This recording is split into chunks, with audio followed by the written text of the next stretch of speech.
Com mais de 75 anos de existência e dona do maior conglomerado da América Latina, a Odebrecht, uma empresa brasileira, foi respeitada no mundo inteiro no setor da construção civil.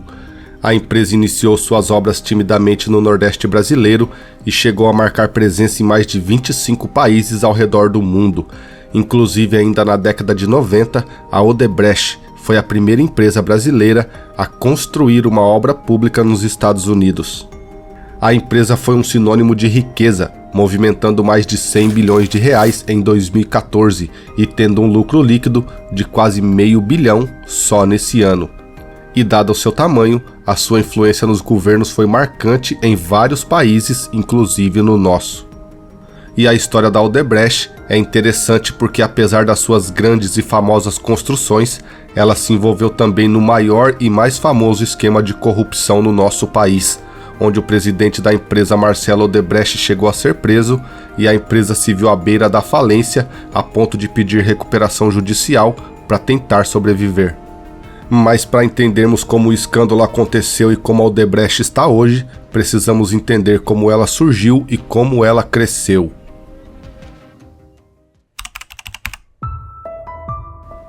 Fundada na Bahia em 1944 por uma família alemã, a Odebrecht buscou seu espaço na construção civil de baixo e médio porte com Norberto Odebrecht.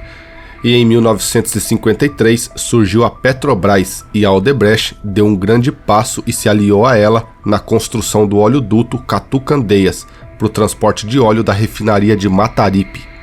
E foi a forte relação que ela construiu ao longo dos anos com a Petrobras que colocou a Odebrecht lá em cima e que mais tarde também fez ela cair. Mas já falamos disso.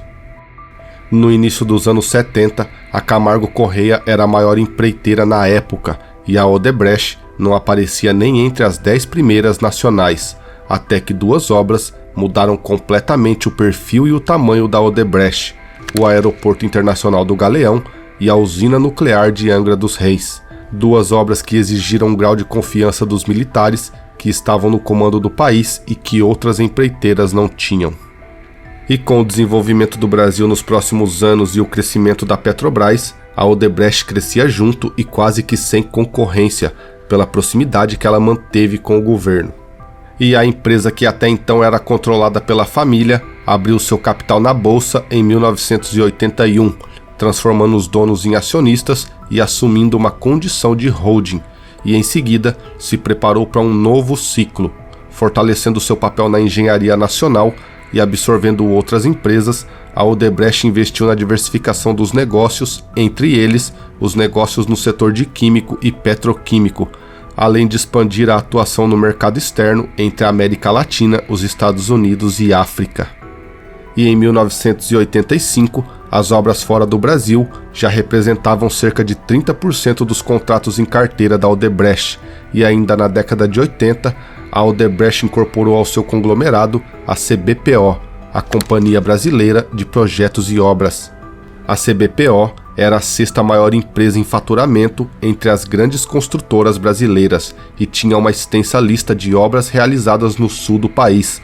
E quando as suas operações conjuntas começaram, em 1980, a CBPO estava às vésperas do ano do seu melhor desempenho, e em 1981, a CBPO faturou 220 milhões de dólares, potencializando assim o crescimento da Odebrecht.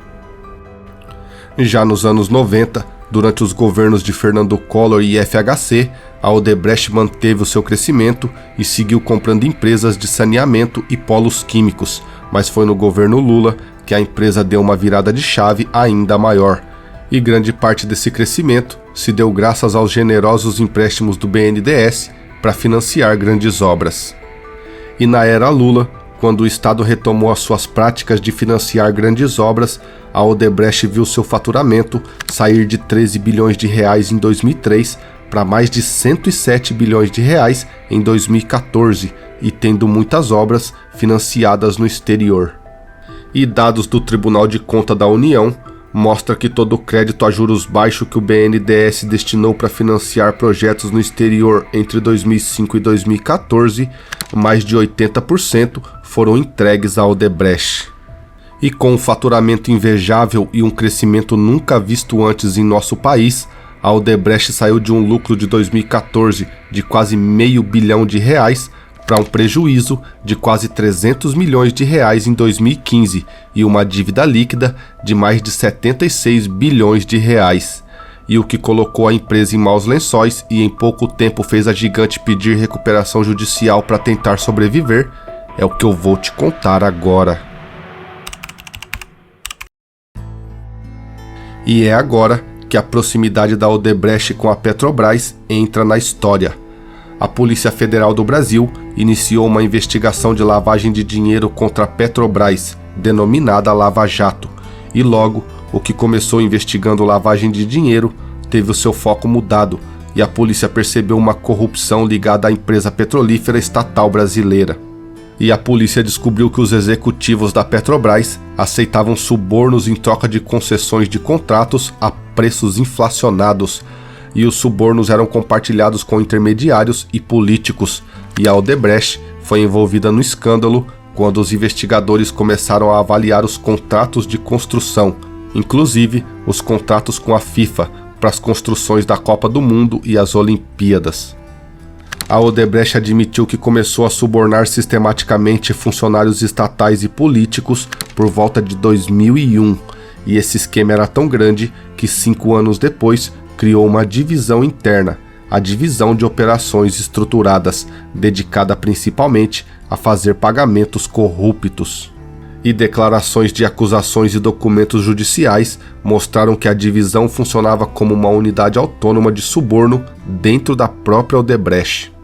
E só fazia parte dessa divisão os mais altos níveis da empresa, e para ocultar as suas atividades era utilizado um sistema de comunicação e pagamentos totalmente separados e não registrados, denominado Drosins, uma plataforma digital que tinha sua hospedagem na Suíça. E os pagamentos poderiam passar por até 4 contas bancárias offshore antes de chegarem a um político ou um partido político corrupto. E os participantes do esquema discutiam subornos usando e-mails seguros, codinomes e senhas, como esse que você tá vendo aí. A Odebrecht jogava um jogo de trocas, tipo assim: vou te ajudar a pagar a sua campanha eleitoral se você garantir que eu consiga aquele contrato da construção. E em vários países, funcionários da Odebrecht alegaram que fizeram conexões com aqueles que estavam no poder e com aqueles que também poderiam chegar ao poder em breve, sem se restringirem a qualquer matriz de um político específico. Inclusive, Marcelo Odebrecht, em declaração, afirmou que parte dos 48 milhões de dólares que doou à campanha da Dilma nas eleições presidenciais de 2014 era dinheiro ilegal. E com mais de 70 funcionários da Odebrecht participando dos acordos de delação premiada, os famosos caguetas, com a promessa de redução de pena, foram comprovados que cerca de 2/3 das campanhas políticas no Brasil eram financiadas através de fundos ilícitos da Odebrecht, e foram essas confissões que levaram ao impeachment da Dilma e, mais tarde, à prisão do Lula. Os tentáculos da corrupção da Odebrecht se estenderam muito além do Brasil. Promotores dos Estados Unidos descobriram que a empresa distribuiu cerca de 439 milhões de dólares em 9 países da América Latina e 2 países na África. E segundo dados divulgados pelo Departamento de Justiça dos Estados Unidos em 2017, esses subornos garantiram à empresa 100 projetos e lucros de mais de 3,3 bilhões de dólares, o que acabou custando mais tarde para a empresa uma multa de 2,6 bilhões de dólares por parte das autoridades brasileiras, americanas e suíças.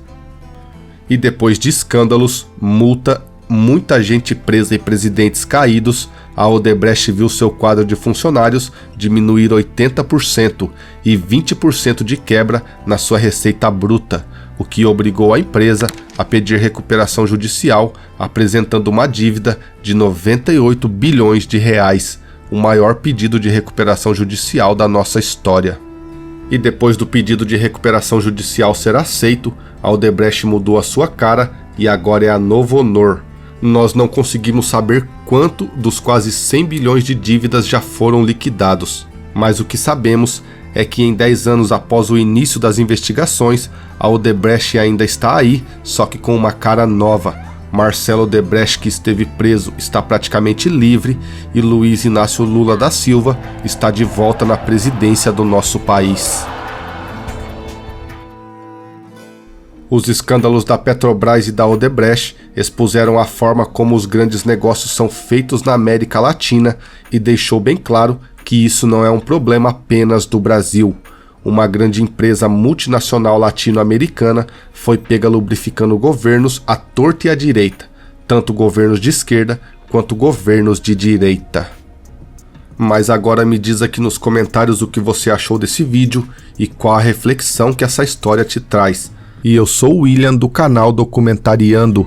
Aqui eu analiso as informações, observo os fatos e através dos assuntos eu crio uma história em forma de um mini documentário. Faça sua inscrição aqui no canal e em breve nós vamos estar nos encontrando nos próximos vídeos. E nesse exato momento tá aparecendo aí na sua tela outros 2 vídeos que eu fiz especialmente para você. E qualquer um deles que você escolher, com certeza você vai gostar.